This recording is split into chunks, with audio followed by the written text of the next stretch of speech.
Hello, എല്ലാവർക്കും നമസ്കാരം കേട്ടോ. ഈ പാതിരാത്രിക്ക് എഴുന്നേറ്റിരുന്നിട്ടേ ഇവയ്ക്ക് എന്തിൻ്റെ കേടാ എന്നൊന്നും ആരും വിചാരിക്കരുത്. കണ്ടിട്ട് സഹിക്കാൻ പറ്റാത്ത ഒരു ഒന്ന് രണ്ട് കാര്യത്തിനെക്കുറിച്ച് അർജൻറ്റായിട്ട് നിങ്ങളടുത്ത് കുറച്ച് കാര്യങ്ങൾ പറയണം എന്നോർത്തിട്ടാണ്. സത്യം പറഞ്ഞ സമയം പാതിരാത്രിയാണ്. ഞാൻ പൊതുവേ ഒരാൾക്കും ഒരു രീതിയിൽ ഒരു ബുദ്ധിമുട്ടും ചെയ്യാതെ ഒരു സൈഡിൽ കൂടെ ജീവിച്ചു പോകാൻ ആഗ്രഹിക്കുന്ന ഒരാളാണ്. നമ്മുടെ നേർക്ക് വന്നാൽ പോലും അതെങ്ങനെയെങ്കിലും ഒന്ന് ഒഴിഞ്ഞു മാറി നമ്മളെ നേരെ പ്രത്യേകിച്ച് ഒരു ഉപദ്രവം വരരുത്, അങ്ങോട്ട് ആർക്കും ഒരു ഉപദ്രവത്തിനും പോകരുത് എന്ന് ആഗ്രഹിക്കുന്ന ഒരു തികഞ്ഞ ഇസ്ലാം മതവിശ്വാസിയാണ് ഞാൻ. എന്നാലും നമുക്കൊരു എത്തിക്സ് ഇല്ലേ, നമ്മളെക്കുറിച്ച് ഒരു പരിധിയിലപ്പുറം ഒരാൾക്കാർ അപവാദം പറഞ്ഞുകൊണ്ട് നടന്നു കഴിഞ്ഞാൽ അത് കേട്ടിരിക്കാൻ ഭയങ്കര പ്രയാസമാണ്. സത്യം പറഞ്ഞാൽ ഇനിയിപ്പം ഈ വീഡിയോ ചെയ്യാനുണ്ടായ കാരണം നമ്മുടെ ആരിഫ് ഹുസൈനില്ലേ, പുള്ളിക്കാരൻ കുറേ തത്വങ്ങളും പ്രത്യയശാസ്ത്രങ്ങളും പല കാര്യങ്ങളും പറയുന്ന ഒരു വീഡിയോ കാണാനിടയായി. ആൾ പറയണത് എന്താണെന്ന് വെച്ചാൽ, ഈ സോഷ്യൽ മീഡിയയ്ക്കാവട്ടെ, മുസ്ലിങ്ങൾക്കാവട്ടെ, മറ്റ് മാധ്യമങ്ങൾക്കാവട്ടെ, അവർ കുംഭമേളയെക്കുറിച്ച് പറയുമ്പം അവർക്കൊരു നെഗറ്റീവ് സ്പ്രെഡ് ചെയ്യാനുള്ള താല്പര്യം കൂടുതലും, അതുപോലെ നോമ്പിനെക്കുറിച്ചും ഹജ്ജിനെക്കുറിച്ചും ഒക്കെ പറയുമ്പം അതിലെന്ത് തോന്നിയാസങ്ങളുണ്ടെങ്കിലും അതെല്ലാം എന്താ പറയുക, ഇഗ്നോർ ചെയ്തിട്ട് ഒരു സോഫ്റ്റ് കോർണർ കാണിക്കുമെന്നുള്ള രീതിയിലാണ്. എനിക്ക് സത്യം പറഞ്ഞാൽ ഇങ്ങനത്തെ ഒരു കാര്യത്തിനെക്കുറിച്ചും അധികമായിട്ട് സംസാരിക്കാൻ അറിയാത്ത ഒരാളാണ് ഞാൻ. അറിയാത്ത കാര്യങ്ങളെക്കുറിച്ച് നമ്മൾ പറയാൻ പോകരുത് എന്നുള്ള അഭിപ്രായമുള്ള ആളാണ് ഞാൻ. പക്ഷേ ഇതിനെക്കുറിച്ച് എനിക്ക് രണ്ട് വാക്ക് പറയണം. കാരണം ആരിഫ് ഹുസൈൻ പറഞ്ഞിരിക്കുന്നത് ചെറിയ കുട്ടികളെ കൊണ്ട് വരെ നിർബന്ധിച്ച് നോമ്പെടുപ്പിക്കുന്ന ഒരു സമ്പ്രദായം മുസ്ലിങ്ങൾക്കിടയിലുണ്ട്, അല്ലെങ്കിൽ ഇസ്ലാമിലുണ്ട്, ഇസ്ലാമിൽ അങ്ങനെ ഒരു നിയമം ഉണ്ട് എന്നുള്ളതാണ്. അറിയാത്ത കാര്യങ്ങൾ എന്തിനാണ് ആരിഫെ പറയാൻ പോകുന്നത്? എൻ്റെ അടുത്ത് ആരാ ഇങ്ങനത്തെ കാര്യങ്ങളൊക്കെ പറഞ്ഞിരിക്കുന്നത്? ഞാനിത് പറയാൻ കാരണം ഞാനൊരു ഉമ്മയാണ്. എനിക്ക് 2 കുട്ടികൾ, നോമ്പെടുക്കുന്ന കുട്ടികളുണ്ട്.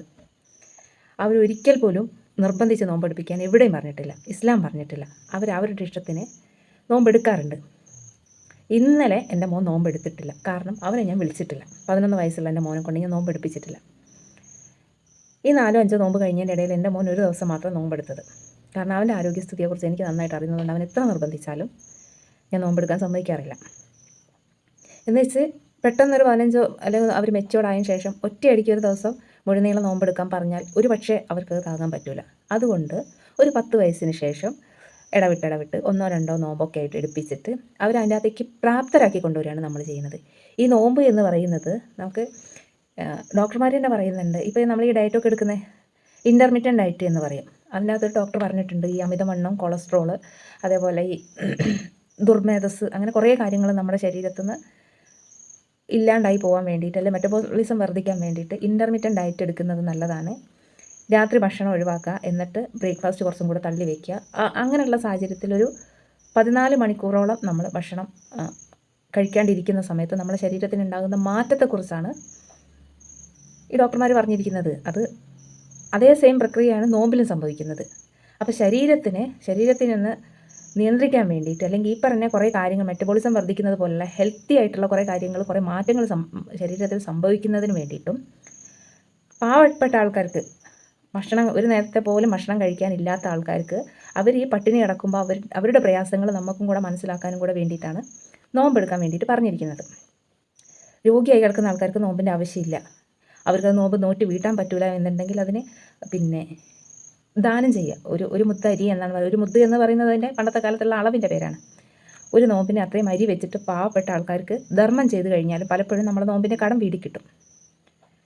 ഇങ്ങനെ ഇരിക്കെ എന്തിനാണ് ഈ ആവശ്യമില്ലാത്ത കാര്യങ്ങൾ പറഞ്ഞ് നാട്ടിൽ മുസ്ലിങ്ങൾക്ക് ഇതിൻ്റെ യാഥാർത്ഥ്യം അറിയാം. മറ്റുള്ള മതക്കാരുടെ ഇടയിൽ മുസ്ലിം മതം അല്ലെങ്കിൽ ഇസ്ലാം മതം ഒരു പ്രാകൃത മതമാണെന്നും മുസ്ലിങ്ങളെല്ലാം പ്രാകൃത ചിന്താഗതിക്കാരാണ് എന്നും മറ്റുള്ളവരുടെ മുന്നിൽ തെറ്റിദ്ധരിപ്പിക്കാൻ വേണ്ടിയിട്ട് കച്ചകെട്ടി ഇറങ്ങിയിരിക്കുന്ന നിങ്ങളെപ്പോലുള്ള ആൾക്കാരോട് 2 വാക്ക് പറഞ്ഞിട്ടില്ലെങ്കിൽ ഞാനൊരു മുസ്ലിം അല്ലാതായി പോകും.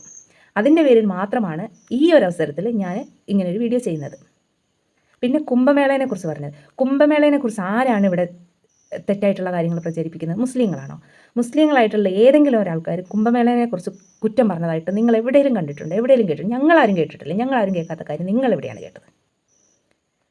പിന്നെ കുംഭമേളയെക്കുറിച്ച് കേട്ടൊരു കാര്യം എന്ന് പറഞ്ഞാൽ അവിടെ തിക്കിലും തിരക്കിലും പെട്ട് എന്തൊക്കെയോ ബുദ്ധിമുട്ടും പ്രയാസങ്ങളും ഉണ്ടായി, കുറേ ആൾക്കാർ മരണപ്പെടുകയോ എന്തൊക്കെയോ സംഭവങ്ങൾ അതിൻ്റെ ഇടയിൽ നടന്ന സമയത്ത് ഒരു മുസ്ലിങ്ങളുടെ ഒരു പേര് ഞാനവിടെ കേട്ടിട്ടുണ്ട്. കാരണം ആ സമയത്ത് അവർക്ക് താമസിക്കാനും ഭക്ഷണത്തിനും വസ്ത്രത്തിനും മറ്റുള്ള സൗകര്യങ്ങളും ഒരുക്കി മുസ്ലിങ്ങൾ മുന്നിൽ വന്നും അവിടുത്തെ പള്ളികൾ തുറന്നു കൊടുത്തു എന്നുള്ള രീതിയിൽ കുറച്ച് വാർത്തകൾ ഞാൻ കേട്ടിട്ടുണ്ട്. എന്തിനാടാ ആരിഫേ ഈ മുസ്ലിങ്ങളുടെ പച്ചമാംസം തിന്നിട്ട് ജീവിക്കുന്നത്? നിനക്ക് വേറെ റീച്ചിനാണെങ്കിൽ, നിനക്ക് ജീവിക്കാൻ പണിയെടുക്കാതെ ജീവിക്കാനാണെങ്കിൽ നീ വേറെ വല്ല വഴി ആലോചിക്കുക. എന്തിനാണ് ഈ മുസ്ലിങ്ങളുടെ മേൽക്കിട്ട് കയറുന്നതെന്ന് എനിക്ക് മനസ്സിലാവുന്നില്ല.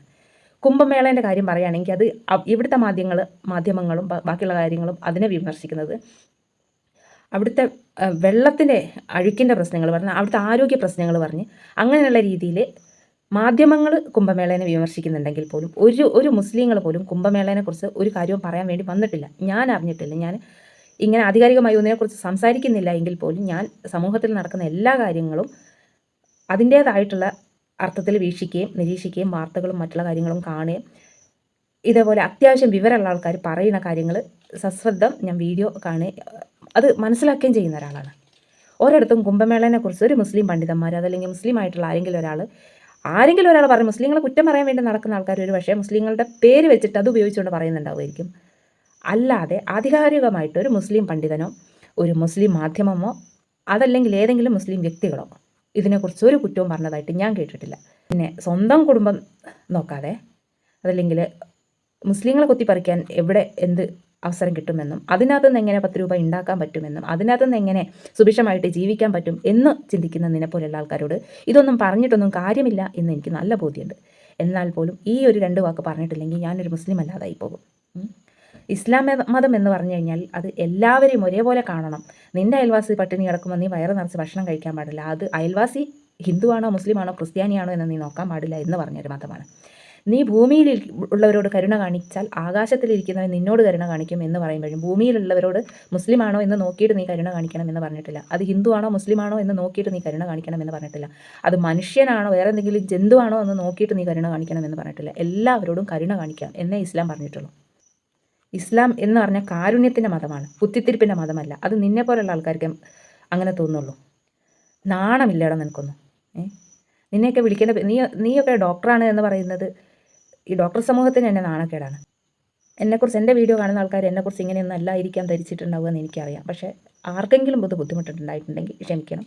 ഈ ചെറിയ മക്കളെക്കുറിച്ച് പോലും കുറ്റം പറയുന്ന ഇവനോടൊക്കെ 2 വാക്ക് പറഞ്ഞിട്ടില്ലെങ്കിൽ നമ്മുടെ വിശ്വാസത്തിനെ വല്ലാതെ കൊത്തിപ്പറിക്കാൻ വരുമ്പോൾ നമുക്കുണ്ടാകുന്നൊരു പ്രാണവേദന ഉണ്ടല്ലോ, അതിൻ്റെ പുറത്ത് പറഞ്ഞു പോയതാണ്.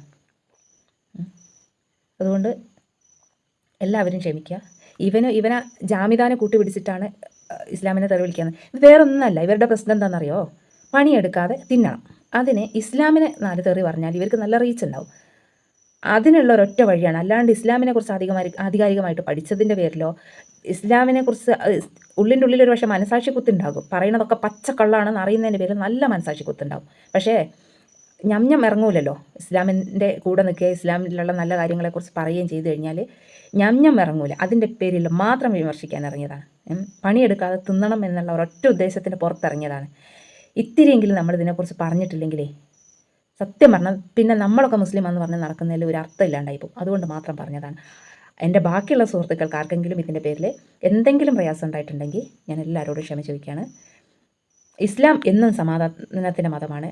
ഹിന്ദുവാണോ നോക്കിയിട്ട് സ്നേഹിക്കണമെന്നോ ക്രിസ്ത്യാനിയാണോ നോക്കിയിട്ട് സ്നേഹിക്കണമെന്നോ സഹായിക്കണമെന്നോ ഒരിക്കലും ഇസ്ലാം പറഞ്ഞിട്ടില്ല. ഞാൻ എൻ്റെ ജീവിതത്തിൽ ഒരിക്കലും നിങ്ങൾ ഹിന്ദുവാണോ നിങ്ങൾ ക്രിസ്ത്യാനിയാണോ എന്ന് ചോദിച്ചിട്ട് മാത്രം അവരോട് ഇടപെടാൻ പോകുന്ന ഒരാളെ അല്ല. ഹിന്ദുക്കളാണെങ്കിലും മുസ്ലിങ്ങളാണെങ്കിലും ക്രിസ്ത്യാനികളാണെങ്കിലും ഞാൻ അവരെ മനുഷ്യരായിട്ട് കാണുന്ന ആൾക്കാരാണ്. എൻ്റെ മതം എന്നെ അങ്ങനെ പഠിപ്പിച്ചതാണ്.